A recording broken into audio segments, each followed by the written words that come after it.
इतिहास पे जो कहता है कि डील की संभावना टूटी नहीं है और पूरी तैयारी चल रही है अगले राउंड के बातचीत की, है कि उसे भी अच्छी तरह से पता है कि इस ब्लॉकेज का कोई फायदा होना नहीं है।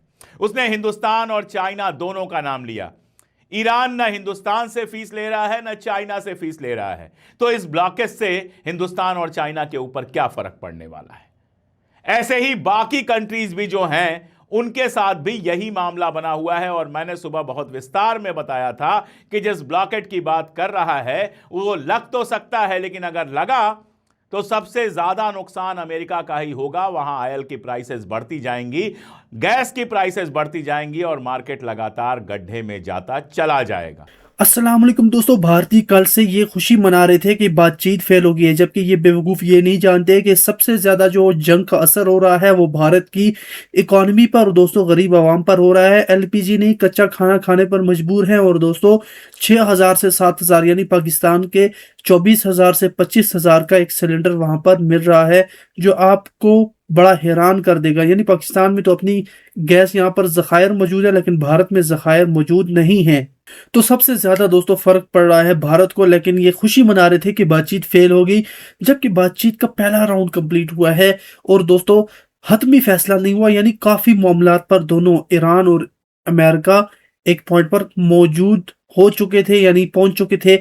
उसके बाद कुछ मामलात पर उनकी नहीं बनी, तो अगले राउंड की अब बातचीत की तैयारी शुरू हो गई है। और दोस्तों पाकिस्तान ने सफारती कोशिशें तेज कर दी हैं। जनरल आसम मुनीर अमेरिका से और दोस्तों साथ में ईरान से बातचीत कर रहे हैं और अगले राउंड की तैयारी शुरू हो चुकी है। लेकिन दोस्तों भारत को जितनी खुशी है उतना ही उन्हें गम भी है, क्योंकि बातचीत पाकिस्तान करवा रहा है। इसलिए गीदड़ भभकी थी ये, और अगर ये गीदड़ भभकी लागू होती है तो ट्रंप को ही सबसे ज्यादा इसका नुकसान उठाना पड़ेगा। तो जो बात सुबह मैंने कही थी शाम होते होते सही साबित होने लगी, और रात होते होते आप देख लीजिएगा पूरी तरह से सही साबित हो जाएगी। कल एक मजेदार घटना हिंदुस्तान में हुई है। आपको पता है कि सैयद अली खामेनेई की शहादत के बाद भी भारत के प्रधानमंत्री या किसी पॉलिटिकल लीडर ने कोई श्रद्धांजलि नहीं दी थी। जब मिनाब के अंदर 150 से ज्यादा बच्चियां मारी गईं तो भी भारत सरकार की तरफ से कोई बयान नहीं आया था। एकदम खामोशी इख्तियार कर ली गई थी और बातें हो रही थी सिर्फ अरब मुल्क से, और कहा जा रहा था कि उनके यहां जो अटैक हो रहा है वो बड़ा गलत है। उसके बाद मोदी जी और पजेश्कियन की बात हुई जब तेल की प्रॉब्लम ज्यादा हुई, और पहली बार मोदी जी ने थोड़ा सा आप कह सकते हैं शोक संदेश टाइप का, थोड़ा सा आप कह सकते हैं कि श्रद्धांजलि दी। लेकिन अभी जब सैयद अली खामेनेई का 40वां चहलुम जिसको कहते हैं वो मनाया गया ईरान की एम्बेसी में, तो पहली बार ऐसा हुआ कि एक पॉलिटिकल लीडर यानी अपने जो विदेश राज्य मंत्री हैं जिनका नाम है पवित्रा मार्गेरिटा, बहुत कम इनका नाम सामने आता है, इनका नाम अक्सर सुनने को नहीं आता है, लेकिन है तो हमारे विदेश राज्य मंत्री, हमारे डिप्टी फॉरेन मिनिस्टर आप कह सकते हैं, वो गए चहल्लुम में ईरान के दूतावास के अंदर, यानी ईरानी एम्बेसी में सैयद अली खामेनेई का चहल्लुम जो मनाया गया, वहां पर श्रद्धांजलि अर्पित करने पहुंचे भारत के एक मिनिस्टर। और ये पहले मिनिस्टर हैं जो ईरान के दूतावास में जाकर शोक प्रकट कर रहे हैं, वहां जाकर श्रद्धांजलि दे रहे हैं। ये पहले इंडियन मिनिस्टर हैं। ये बताता है कि भारत धीरे धीरे अपना रुख बदल रहा है, खुल के ना सही, लेकिन अंदर अंदर जो बात हुई है उसमें भारत ने ईरान को भरोसा दिया होगा कि नहीं, ऐसा नहीं है, हम आपसे दुश्मनी नहीं करने वाले। जब यह जंग शुरू हुई थी उसके ठीक पहले नरेंद्र मोदी इजराइल गए थे, आप सब लोग जानते हैं, और वहां पर जाकर उन्होंने जो कहा था वो ईरान के लीडर्स को निश्चित तौर पर बुरा लगा होगा। उस वक्त यह कहना कि हम इजराइल के साथ हैं, भारत इजराइल के साथ है, यह अपने आप में अजीबोगरीब बात थी, जिसकी हम जैसे बहुत सारे हिंदुस्तानियों ने मजम्मत की थी और कहा था कि ऐसा नहीं होना चाहिए था। और हिंदुस्तान की जनता का बड़ा हिस्सा ईरान के साथ खड़ा होता है, ईरान की मदद करता है। और अभी मैंने कल आपको वीडियो दिखाया था जब ईरान के विदेश मंत्री दवाइयां वगैरह जो यहां से दी गई थी उन दवाइयों को भेज रहे हैं ईरान में, और शुक्राना कर रहे हैं भारत की सरकार का और भारत की जनता का। तो ईरान की जनता और भारत की जनता में एक पुरानी दोस्ती है, कल्चरल रिश्ते हैं, वो पॉलिटिक्स से टूटने वाले नहीं हैं। ये बात तो हम बार बार कर ही चुके हैं। अब मामला टर्की का बहुत इंपॉर्टेंट है। टर्की के जो विदेश मंत्री हैं उनका एक बयान आया है, हाकान फिदान जो वहां के विदेश मंत्री हैं, उनका एक बयान आया है कि ईरान और अमेरिका दोनों सीज फायर चाहते हैं, लेकिन इजराइल इस पूरे प्रोसेस में मुश्किलात पहुंचा रहा है, इस पूरे प्रोसेस को डिस्टर्ब कर रहा है। असल में अगर पिछले एक हफ्ते का मामला देख लें तो टर्की और इजराइल के बीच में जो जबानी जंग है वो अचानक तेज हो गई है। समुद्र फ्लोटिला जो गया था, जो गजा के लिए जा रहा था, बड़ा फ्लोटिला जिसको इंटरनेशनल वाटर में इजराइल ने रोका था, उनके लोगों को गिरफ्तार किया था, ये सारा कुछ किया था, उसको लेकर एक केस चलाया गया टर्की में। टर्की कहा जाता है उसको, तुर्की है, उसने अपना नया नाम बदल लिया है, तो अब मैं तुर्की ही कहने की कोशिश करूंगा, हम लोगों की जबान पर टर्की बसा हुआ है। तो तुर्की के अंदर उसके खिलाफ केस चल रहा है और 4,500 साल से ज्यादा की जेल मांगी गई है नेतन्याहू और 35 और लोगों के लिए।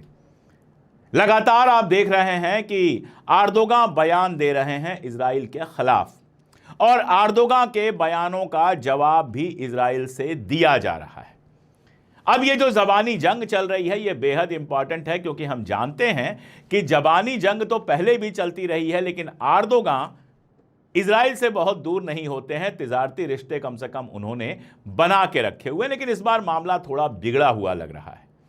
जिस तरह से इजराइल से कई बयान आए कि ईरान के बाद टर्की की बारी है, शायद यही वजह थी कि ईरान पर जब हमला हुआ है तो तुर्की ने किसी तरह से इजराइल या अमेरिका की मदद नहीं की है, ना अपने जमीन का इस्तेमाल करने दिया है, ना अमेरिकन बेसिस का इस्तेमाल करने दिया है, और ना ही अपने आसमान का इस्तेमाल करने दिया। इसके अलावा जिनसे सबसे ज्यादा उम्मीद थी अमेरिका को, कुर्दों की कोई मदद नहीं की है, बल्कि कुर्दों से साफ कहा कि अगर तुम ईरान पर हमला करोगे तो टर्की की आर्मी तुम्हारे ऊपर हमला कर देगी। और यह भी एक बड़ी वजह थी कि कुर्दों ने किसी तरह से इस पूरे जंग में कोई बवाल खड़ा करने की कोशिश नहीं की।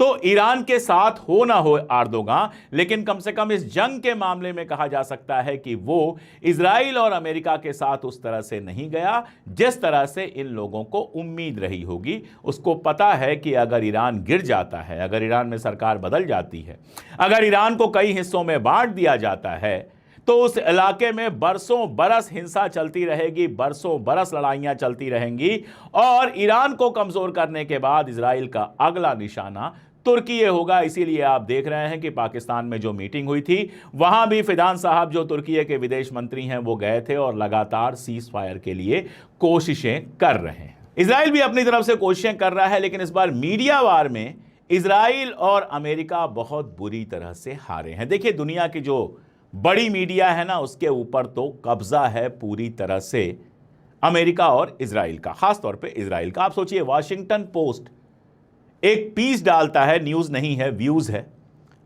और वो जो आर्टिकल है वो ये कहता है कि अमेरिका कैसे ईरान को हरा सकता है। तो अमेरिका को जितने बचे खुचे लीडर्स हैं ईरान के, सबको मार देना चाहिए। ये वॉशिंगटन पोस्ट नाम के अखबार में छपता है।